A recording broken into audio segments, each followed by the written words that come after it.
Cooking time. Ayan. Fry na salmon, saka blancos with chicken. Ayan.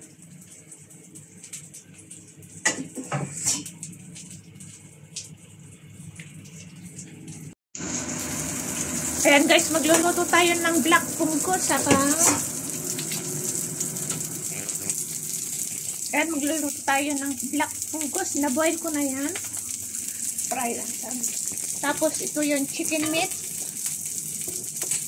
Ayan, i-fry ko siya ng ginger at saka garlic. Nilagyan ko siya ng soy sauce. Soy sauce. Ayan, soy sauce. Saka oyster sauce, saka asin. Asin, saka little bit sugar. Ayan guys. Tapos ayan, ginisa ko siyang hanggang dyan. Lulutuin muna natin bago ilagay na ito.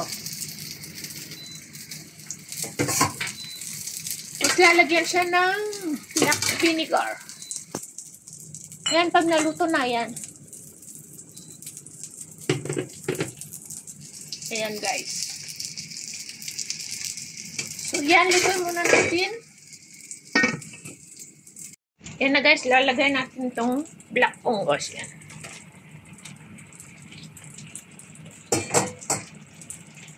Pero yung black punggos guys, boil muna ng mga 10 minutes.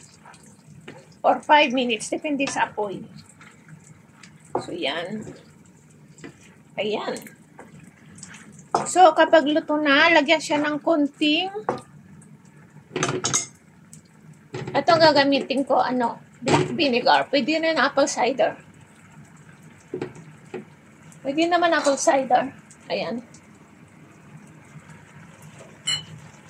Pero black punggos yung gagamit. Ay, black vinegar yung gagamitin ko yan.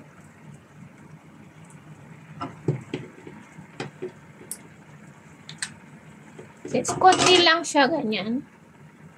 Depende na sa iyo kung gaano ka gusto mo yung lasa, asim, or ano. Sa akin kasi konti lang yan. Mga half spoon. 1 teaspoon. Pwede na.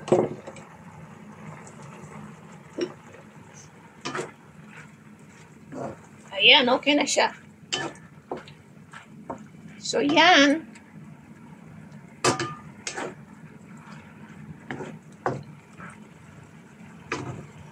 Ayan. Pwede nang kumain. Let's eat. Ayan guys, yung linuto kong black punggos yan. Chicken meat with black punggos yan. Let's eat.